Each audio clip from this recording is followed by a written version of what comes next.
Hi, I'm Mary Wong, and author of Pathways Through Pregnancy and your fertility coach. Tonight, I really wanted to address this important conversation because this is live post number 86. We're going to talk about pressures in trying to conceive.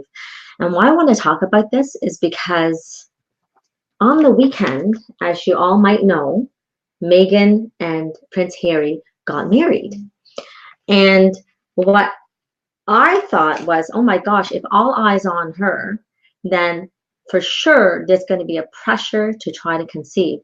Well, what I didn't know was that in this magazine, I just found out this afternoon, In Touch, there's speculation that Meghan is pregnant. So I don't know if this is the truth because this is a bit of a smutty magazine. You know what I mean? Or not, but I see this as a huge trigger for those that are trying to conceive and have been trying to do so for some time, whether it's first time out or secondary infertility. Just to see that kind of news where, you know, you've got this fairy tale romance, wedding, and then bang, she's pregnant. I would say that's a trigger. So how are you responding to that? How are you feeling? What are you doing? So do know that you're not alone. And the conversation in your head, though, might feel like, oh gosh, everybody's getting pregnant. See, look at her. She gets pregnant, bang, like that, not even married. But we actually don't know the reality. And again, to be honest, I'm not even sure if she's really pregnant. But for the fact is, eyes will be on her. And wow, I sense the pressure that she might have because guess what? She is 36 years old. And for those of you who have been to the fertility clinic, basically anything after 35, you're considered advanced maternal age. And she certainly, you know what? I can't know for sure, but at least for the last little bit, she is probably the oldest bride married to a prince. So, for example, Kate was with Prince William was 29 when she got married, and of course, she had pregnancies easily. And then the Queen Elizabeth, I believe she was 21 when they got married. So very young. And back in those days, in your 20s, it basically is 1 in 5 chances of conceiving. So now Meghan is a little older, and so the chances might not be as high, and there's higher risk of miscarriage. So I'm not sure if I believe this, and if it's true, then I say to all of you that are suffering, it's like, guess what? Know that not everybody is that quick to conceive. You're not alone. And if you've been to a fertility clinic, you know you're not alone because you see like a gazillion other women and couples there. And perhaps being on chat lines, you know. But that doesn't stop the fact of the actual process feeling like it's been a very long journey, which it can be.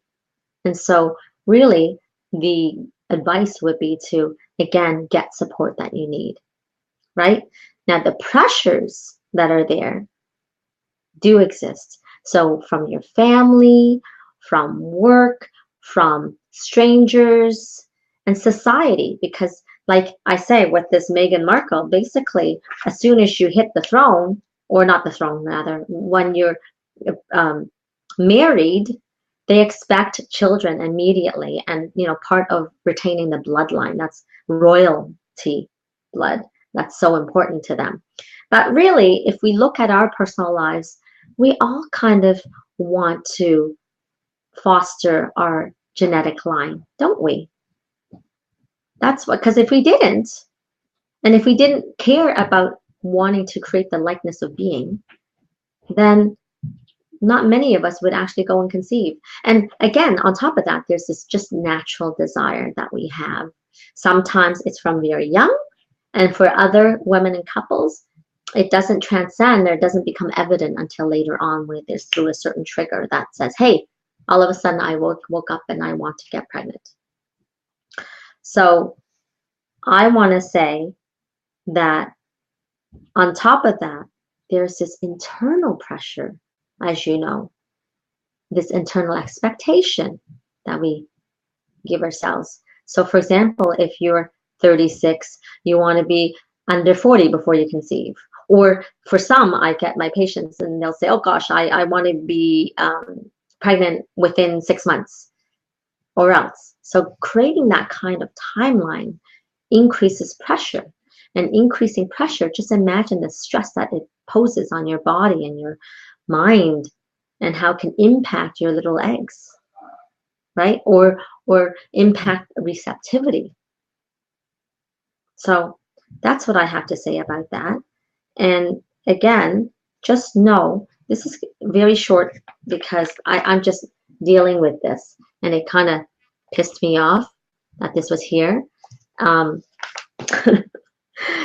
Because again, it's like, oh my gosh, it's just another trigger for you to say, oh my, everybody's getting pregnant, not me. What did I do to deserve to get this and be in this place? So again, I don't know. I don't think that you deserve any of this, and it's just what is happening. And so really, as I posted a while ago, and if you haven't seen it, just let the shit of your life transform you. And if Meghan Markle ever actually sees this post, I just want to tell you that, you know, I honor your journey, and I can't even imagine the pressure that you get from being part of a royal family, the judgments that are there, the pressure of having children, bang, like that. So if that's there for you, know that I'm here for you.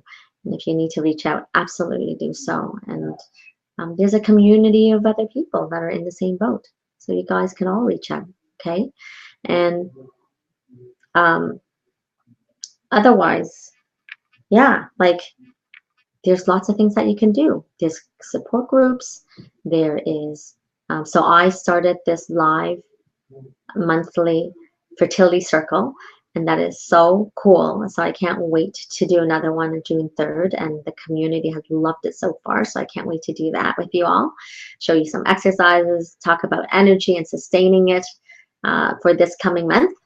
And it'll just be awesome. And then you can contribute, and please ask me questions and I'll cover it on my live webcast. Okay, so that's Sunday, June 3rd. If you want to go on, you can sign up anytime right now before then, and it'll be $4.99 US, and you'll get access to the first live post, which is now recorded. So it'll be awesome.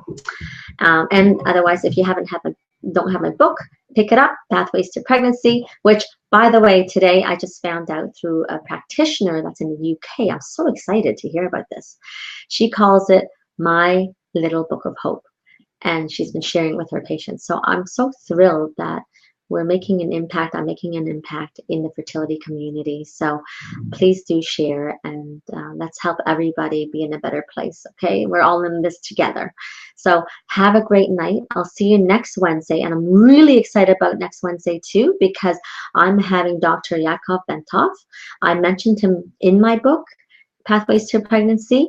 And he's the guy that I interviewed extensively with regards to how metformin really should not be utilized. And it's utilized like candy in fertility, and especially for those with polycystic ovarian syndrome. So we're going to talk about that, address that, and I shall see you next week. Take care.